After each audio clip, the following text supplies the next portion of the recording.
Hello কাছের লোকজন, আমার নতুন ভিডিওতে আপনাকে স্বাগত। মিরাজ এবং শায়লার সাথে প্রেমের গুঞ্জন নিয়ে একে মন্তব্য করলেন আরহিম বলেন, মিরাজের চরিত্র একেবারে নোংরা, তাই তো একজনকে ছেড়ে এবং আরেকজনকে ধরে। যে দর্শক, আপনি ঠিকই শুনেছেন।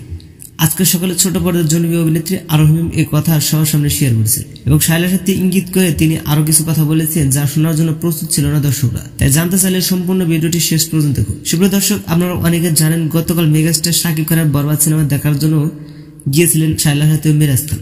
মুভি দেখার পরে মিরাজ খান নিজের ভেরিফাইড ফেসবুক অ্যাকাউন্টে লাইভে আসেন এবং তিনি শায়লার সাথে বারবার নাম ধরে ডাকছিলেন।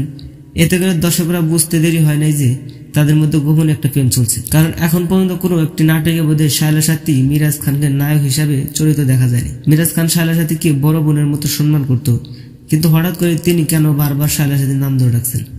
তবে কি শায়লার সাথে প্রেমে পড়েছেন মিরাজ খান? এ নিয়ে মিডিয়াতে চলছে তোলপাড় এবং ইতিমধ্যে অনেকে কমেন্ট করেছেন, বরবাদ সিনেমা দেখে মনে হয় মিরাজ খান শায়লার সাথে প্রেমে পড়ে গেছে। আসলে এর সত্যটা কি এখনো জানা যায়নি এবং তাদের কাছ থেকে কোনো আনুষ্ঠানিকভাবে মন্তব্য আসেনি। যদিও তারা কখনো প্রকাশ করে তাহলে সবার আগে জানতে পারবেন আমাদের কাছে।